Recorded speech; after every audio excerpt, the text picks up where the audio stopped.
November, heaven and earth during the millennium. November 1st, the captivity of Satan and his angels. The angels which kept not their first estate, but left their own habitation, he hath reserved in everlasting chains under darkness unto the judgment of the great day. Jude verse 6. The earth looked like a desolate wilderness. Cities and villages, shaken down by the earthquake, lay in heaps.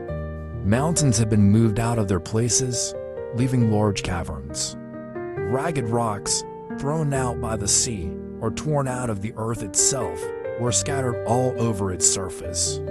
Large trees had been uprooted and were strewn over the land. Here is to be the home of Satan with his evil angels for 1,000 years.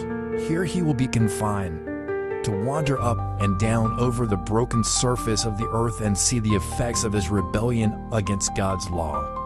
For 1,000 years he can enjoy the fruit of the curse which he has caused. Limited alone to the earth, he will not have the privilege of ranging to other planets to tempt and annoy those who have not fallen. During this time, Satan suffers extremely. Since his fall, his evil traits have been in constant exercise. But he is then to be deprived of his power, and left to reflect upon the part which he has acted since his fall, and to look forward with trembling and terror to the dreadful future, when he must suffer for all the evil that he has done, and be punished for all the sins that he has caused to be committed.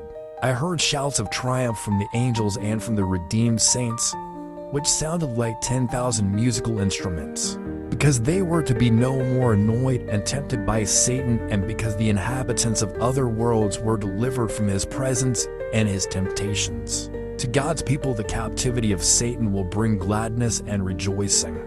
Says the prophet, "It shall come to pass in the day that Jehovah shall give thee rest from thy sorrow, and from thy trouble, and from the hard service wherein thou wast made to serve, that thou shalt take up this parable against the king of Babylon," here representing Satan, "and say, hath the oppressor ceased?